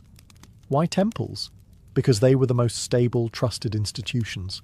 The gods didn't run off with your money, and the priesthood had an army of scribes to keep meticulous records. When a farmer delivered a portion of his harvest to the temple granary, he'd receive a clay tablet with a cuneiform inscription, the quantity stored, the date, the depositor's name, and sometimes a witness. This wasn't just a receipt, it was an early form of a check. These receipts could then be transferred. A farmer in debt could hand over his tablet to a creditor as repayment. A merchant could use them to buy goods or settle accounts. In this way, the clay tablet became the ancestor of promissory notes, deposit slips, and IOUs. Temples also issued loans, not just in grain, but in silver, sheep, and other commodities. Interest rates were high by modern standards, typically around 20% for grain and 33% for silver. These weren't casual transactions either. Defaulting on a temple loan could lead to the loss of land, property, or even personal freedom. Interestingly, the concept of compound interest was understood and feared. Some legal codes, like those of Hammurabi, tried to limit or regulate interest practices. Others formalized debt slavery as a punishment. This was banking in its rawest, most primal form, both brilliant and brutal. So while modern banks might be glass towers and spreadsheets, their bones are ancient. The earliest financial systems weren't born in markets, they were born in temples. And in Mesopotamia, the gods didn't just judge your soul, they also balanced your books. By the time Babylon rose to power under kings like Hammurabi in the 18th century BCE, Mesopotamian banking had become more sophisticated and more personal. While temples and palaces remained important economic players, a new class of financial professionals began to emerge: private moneylenders. These early financiers weren't working out of marble lobbies. They conducted business in humble homes, market stalls, or even beside temple courtyards. But they had one thing temples didn't: flexibility. Where temple loans were often seasonal and tied to agricultural cycles, private moneylenders could tailor deals for merchants, traders, and craftsmen, offering loans in silver, Babylon's preferred unit of currency. Silver wasn't minted into coins yet. That innovation would come much later. Instead, it was weighed out by the shekel, and loans were documented on clay tablets. These tablets detailed the borrower, lender, amount lent, interest rate, repayment date, and sometimes even collateral. If a debtor defaulted, lenders could legally seize land, goods, or even family members. Some contracts read more like threats than agreements. One fascinating innovation was the rise of joint liability loans, where two or more individuals shared responsibility for repayment. This helped reduce the lender's risk and planted the seeds for what we now call co-signed loans. Debt was everywhere in Babylonian society. Farmers borrowed to plant crops, merchants borrowed to finance caravan expeditions, and builders took loans for large construction projects. Debt slavery was a real risk, but the law eventually began to push back. Hammurabi's famous code offered some relief. For example, if a storm destroyed your crops, you might be exempted from interest that season. Babylon also introduced promissory notes and letters of credit, used to transfer money across distances without transporting physical silver. These tools allowed wealthy merchants to expand trade and move money without the risk of robbery, a proto-form of the modern banking network. It's easy to think of banking as a modern system tied to stock tickers and interest rates. But in Babylon, the same mechanics, lending, collateral, interest, and risk, were already shaping lives and livelihoods. Their tools were made of clay, not code, but the game was much the same. In ancient Egypt, economic life revolved around two constants, the Nile River and the pharaoh's granaries. While Egypt didn't develop a formal banking system in the same way as Mesopotamia or later Greece, it nonetheless maintained sophisticated financial practices, rooted in temples, royal treasuries, and massive state-administered storage systems. Instead of coins or silver shekels, Egypt's economy was built on grain. Wheat and barley weren't just food, they were currency. Taxes, wages, and debts were often measured in sacks of grain, and these were stored in vast, centralized granaries. Like Babylonian temples, Egyptian temples functioned as both religious and economic centers, serving as secure storage sites and financial record offices. Scribes recorded every delivery, withdrawal, and transaction on ostraca, pottery shards, or papyrus scrolls. These acted as receipts, contracts, and even early forms of checks. If you deposited 10 sacks of grain at the temple granary in Thebes, you might receive a receipt which could be traded or presented elsewhere to retrieve an equivalent amount, a precursor to modern bank drafts. Loans were common. A farmer might borrow seed grain to plant in the spring, with the promise of repayment after the harvest, usually with interest. Rates varied, but a 25–30% interest rate on grain wasn't unusual. These loans were enforced by scribes and local officials, and default could result in the forfeiture of land, livestock, or even labour. Unlike Babylon, however, private lending in Egypt was more restricted. The state played a dominant role in organising economic exchange. High officials, priests, and royal administrators were the main actors in large-scale financial activity. Yet there are surviving records of private individuals, especially women, acting as lenders and creditors in local communities. These cases were less common, but they demonstrate a level of grassroots financial agency not often acknowledged. Coinage was introduced only during the late period, influenced by foreign powers like the Persians and later the Greeks. But even then, Egyptians preferred grain and barter systems over metal money. Proof that a functioning economy doesn't need coins, just trust, storage, and records. So while Egypt lacked the sleek columns of a Roman bank, or the aggressive contracts of Babylon, it ran a tight temple-based economy built on grain, writing, and bureaucracy, and laid the groundwork for financial infrastructure that lasted thousands of years. With the rise of city-states like Athens and Corinth in the 5th century BCE, ancient Greece introduced two financial revolutions, the minted coin and the money changer. Unlike Mesopotamia or Egypt, where grain and silver were the dominant currencies, the Greeks embraced metal coinage as a public standard, stamped, regulated, and guaranteed by the state. This shift created a new class of financial professionals, the trapezitai, named after the trapeza, or table, from which they worked in the bustling agora. These men functioned as money changers, deposit takers, lenders, and sometimes outright financiers. They exchanged foreign coins, held money for safekeeping, offered loans, and even kept accounts for their clients, a rudimentary form of checking. Need to send money to another city-state? No problem. The trapezites could issue a written draft, allowing merchants to avoid travelling with heavy, theft-prone coinage. If that sounds like a bank transfer, that's because it was, albeit with more sand and fewer algorithms. Lending was a huge part of Greek banking. Interest rates were generally high, especially for risky ventures like maritime trade. Some loans carried 100% interest, justified by the danger of shipwreck, piracy, or storm. These were backed by maritime contracts, which included details of the cargo, route, repayment, and collateral. If the ship sank, the loan was voided.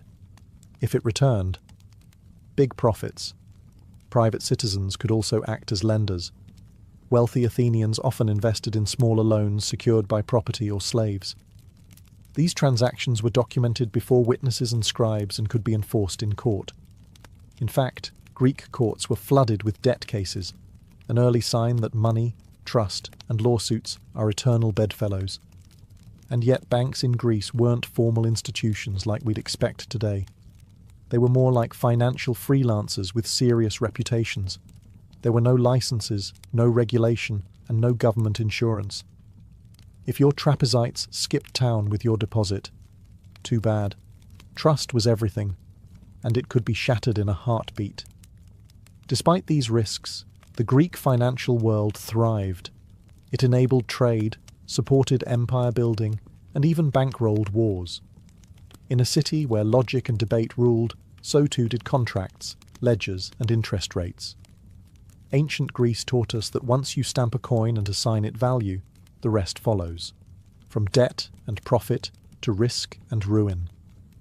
By the time Rome ruled the Mediterranean, banking had evolved from small-scale loans to a full-blown financial engine that powered an empire. The Romans, ever the pragmatists, didn't invent banking, but they perfected it, expanded it, and embedded it deep into the fabric of everyday life.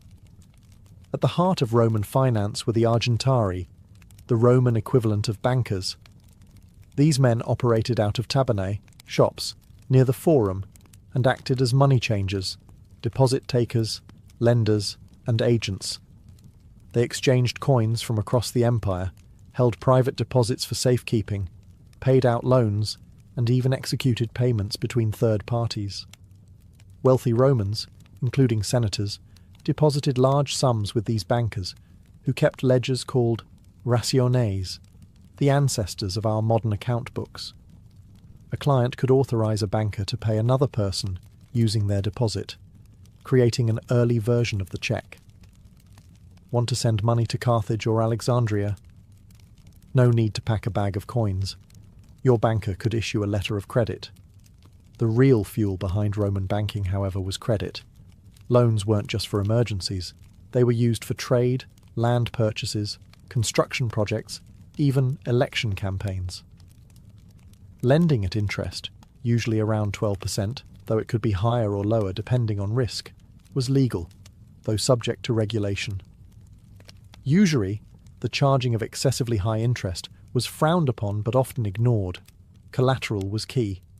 Land, slaves, or future earnings could all secure a loan. And Rome had robust legal enforcement. If you didn't pay your debts, you could be dragged to court, have your property seized, or in extreme cases, be enslaved. Unlike earlier societies, Rome allowed corporations of financiers known as Societas Publicanorum, publicani, to handle large-scale government contracts, including tax collection.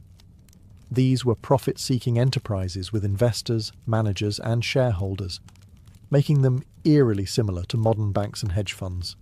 Yet there were risks. Roman bankers weren't state-backed, and financial crises did happen. Records show that some banking houses collapsed, triggering waves of panic. Sound familiar? In the Roman world, money flowed through temples, forums, and estates, binding together farmers, traders, soldiers, and senators. And as the empire grew fat on conquest, its financial systems stretched like invisible roads, connecting people not with stone, but with credit, debt, and interest. Before the concept of a central bank existed, the idea of state control over currency was already revolutionizing how economies functioned. In ancient times, the power to mint coins wasn't just economic, It was political. Whoever issued the coin held the trust of the people, and that trust became the backbone of early banking systems. The earliest coins appeared in Lydia, modern-day Turkey, around 600 BCE. Made of electrum, a natural alloy of gold and silver, these stamped pieces marked a shift from weighed metal to standardized currency. No more measuring silver chunks in a dusty market. Now, value could be verified at a glance. Other civilizations quickly adopted the idea. The Greeks minted drachmas, the Persians issued darics, and the Romans built an entire empire on denarii. These coins bore state symbols, images of gods or rulers, and inscriptions, not just to represent value, but to signal legitimacy and control. A coin was as much a piece of propaganda as it was a financial tool. With state-backed coinage came new financial behaviors. Hoards of coins were stored in temples, households, and merchant treasuries. Lending became easier and more portable. Coins could circulate quickly across city-states, and with uniform weights and metal content, traders could move goods across borders with confidence. In turn, early bankers, from Mesopotamian lenders to Roman argentari, adapted to this new certainty.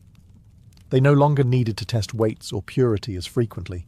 Instead, they tracked coins by type, year, and issuer. This consistency reduced transaction friction, expanded trade routes, and made loans more predictable. Coinage also played a role in inflation and monetary policy, albeit in crude forms. Rulers could debase coins by mixing cheaper metals into the mix, stretching the treasury, but undermining trust. Roman emperors famously did this to pay their armies, triggering cycles of devaluation and economic instability. Still, the idea stuck. Currency backed by a state, stamped with its symbol and guaranteed in value. This concept laid the groundwork for everything from medieval gold coins to modern fiat money. In a way, each ancient coin was more than just a piece of metal. It was a promise, a contract, and a tool of empire. It told you not only how much something was worth, but who had the power to decide. In the ancient world, the line between faith and finance was often thin, if it existed at all. Temples didn't just serve the gods. They also served as the earliest safe deposit boxes, banks, and loan offices. Why? Because people trusted the gods far more than they trusted kings, merchants, or wandering moneylenders. Take Delphi, for instance. The sanctuary of Apollo wasn't just a religious destination, it was a financial powerhouse. City-states stored war funds there, wealthy individuals deposited fortunes, and treasuries were built within temple precincts. Religious centers like Delos, Ephesus, and Jerusalem also acted as de facto banks, offering security, prestige, and scribes who kept careful records. A vault under divine watch was seen as safer than any home or fortress. These temples played several financial roles. They held deposits, issued loans, and in some cases even collected interest. In Mesopotamia, as early as the 3rd millennium BCE, temple priests oversaw lending systems where borrowers repaid with grain or silver. In Egypt, temple granaries stored wealth, issued receipts, and facilitated trade. In Greece and Rome, temples frequently held public funds, safeguarded spoils of war, and underwrote construction and festivals, all under the sacred seal of a deity. And temples weren't just passive vaults, they actively lent money. In Athens, for example, the Temple of Athena on the Acropolis loaned silver to the state at interest to fund major public works. Gods, apparently, were patient creditors. Religion also provided the ethical framework for finance.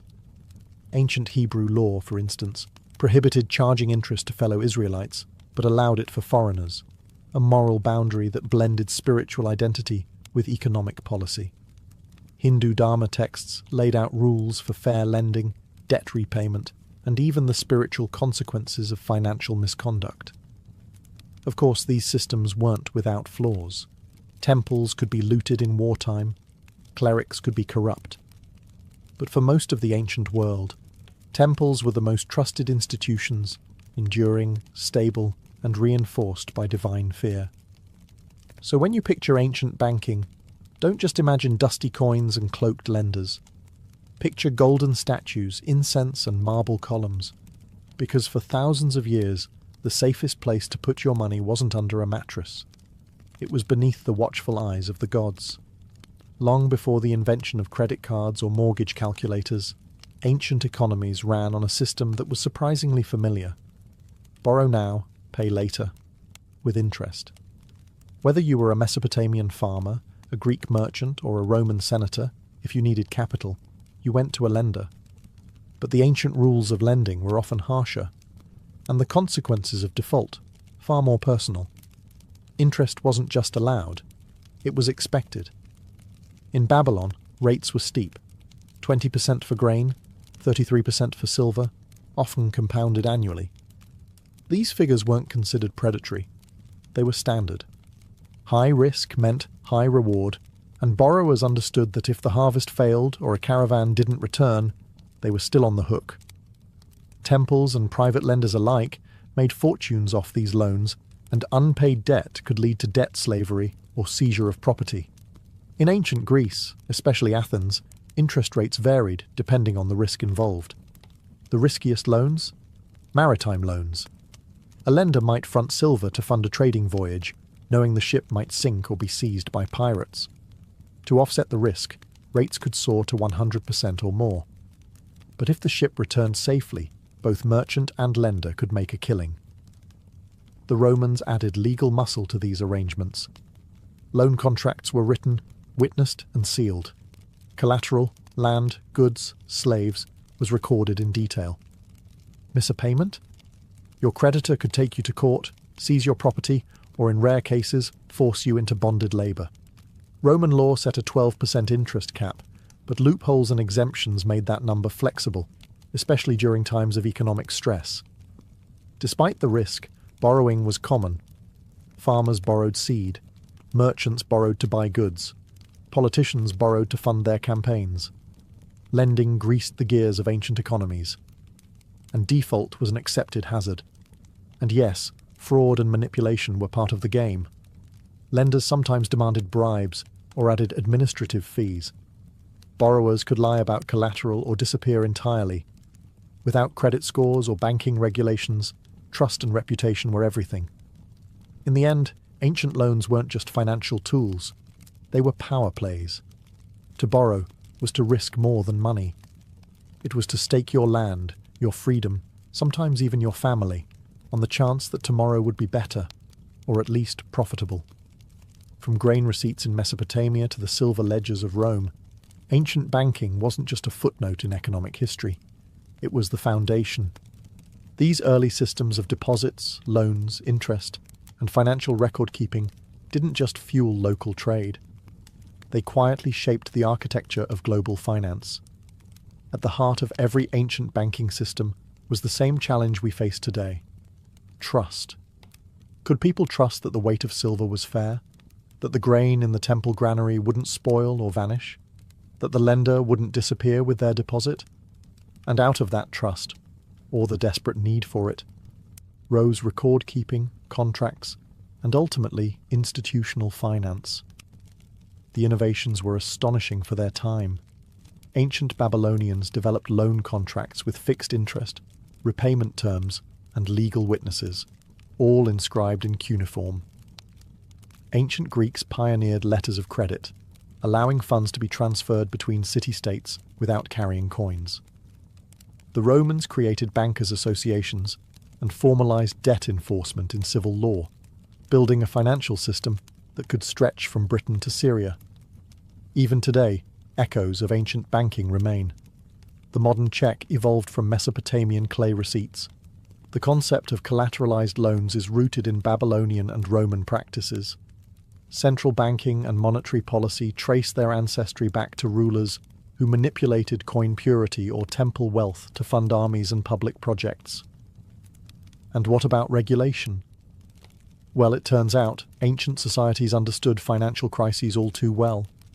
In Babylon, kings periodically declared debt forgiveness to prevent social collapse. Roman emperors sometimes imposed interest caps to curb predatory lending. These weren't just economic decisions. They were political acts aimed at keeping society balanced and stable. But perhaps the greatest legacy of ancient banking is the realization that finance is not new. The tools have changed. Clay tablets became spreadsheets, silver shekels became digital currencies. But the fundamental human behaviors remain: risk, ambition, trust, fear, and the hope of gain. The next time you log into your bank app or swipe a credit card, remember, you're not doing anything new. You're participating in a system that began with scribes in temples, coins stamped by kings, and farmers betting their harvest on a better season. And it all began with a simple idea. Sometimes, to build the future, you have to borrow from it.